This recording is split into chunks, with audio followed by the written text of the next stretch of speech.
ఈ శ్రావణ మాసంలో అమ్మవారికి నైవేద్యంగా దద్దోజనం ఎలా తయారు చేయాలో చూద్దామండి. ఒక కప్పు నిండుగా బియ్యం తీసుకుని 2-3 సార్లు శుభ్రంగా కడుక్కోవాలి. మనం ఏ కప్పుతో అయితే బియ్యం తీసుకున్నామో అదే కప్పుతో 2 కప్పుల నిండుగా వాటర్ పోసుకుని కుక్కర్లో 4 విజిల్స్ వచ్చే వరకు ఉంచుకోవాలి. కుక్కర్ బాగా చల్లారిన తర్వాత రైస్ తీసుకుని ఒక గ్లాస్ మెత్తగా మెదుపుకోవాలండి. ఇలా మెదుపుకోవడం వల్ల దద్దోజనం పలుకులా కాకుండా చక్కగా మెత్తగా చాలా బాగుంటుంది. ఇలా మెదుపుకున్న రైస్లో కాచి చల్లార్చిన పాలు ఒక కప్పు నిండుగా వేసుకోవాలండి. మనం ఏ కప్పుతో బియ్యం కొలుచుకున్నామో అదే కప్పుతో పాలు పోసుకోవాలి. 2 కప్పులు కమ్మగా ఉండే పెరుగు వేసుకోవాలి. దద్దోజనానికి కమ్మగా ఉండే పెరుగుతో చాలా టేస్టీగా ఉంటుంది. పెరుగు పాలు రైస్కి బాగా పట్టేలా కలుపుకోవాలి. కొంచెం లిక్విడ్గా కావాలనుకుంటే కనుక మరి కొంచెం పెరుగు కూడా వేసి కలుపుకోవచ్చండి. రైస్ మెదుపుకున్నప్పుడు కొంచెం సాల్ట్ వేసుకుని మెదుపుకోవాలండి. తర్వాత పక్కన స్టవ్ పెంచిన కడాయి పెట్టుకుని దాంట్లో 2 స్పూన్లు నెయ్యి వేసుకోవాలి.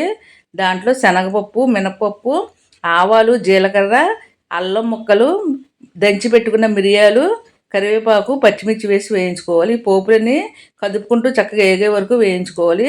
దీంట్లో జీడిపప్పు వేసుకోవడం వల్ల ఈ దద్దోజనం కమ్మగా చాలా రుచిగా ఉంటుందండి. ఈ శ్రావణ మాసంలో అమ్మవారికి నైవేద్యంగా పెట్టుకోవడానికి ఈ దద్దోజనం చాలా బాగుంటుంది. దీంట్లో మిరియాలు దంచి వేసుకోవడం వల్ల ఈ దద్దోజనం మరింత టేస్టీగా ఉంటుంది.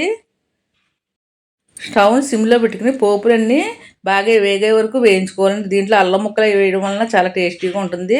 మిరియాలు కూడా వేయడం వల్ల మరింత టేస్ట్ పెరుగుతుందండి. మధ్యలో అవసరమైతే ఒక స్పూన్ నెయ్యి కూడా వేసుకోవచ్చు.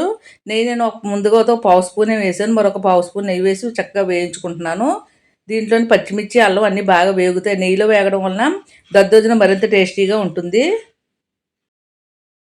పోపులన్నీ బాగా వేగిన తర్వాత స్టవ్ ఆఫ్ చేసే ముందర ఒక పావు స్పూను ఇంగు వేసుకోవాలండి.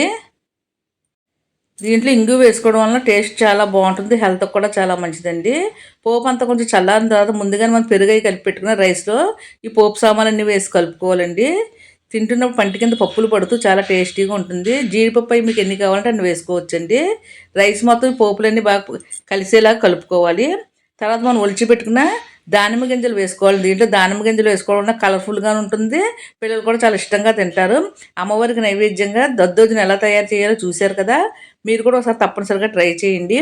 ట్రై చేసి ఎలా వచ్చిందో మీ కామెంట్స్ మాకు పంపండి. కొత్తగా చూసిన వారు అయితే సబ్స్క్రైబ్ చేసుకోవడం మటుకు మర్చిపోకండి. లైక్ చేయడం మటుకు అస్సలు మర్చిపోకండి. Thank you.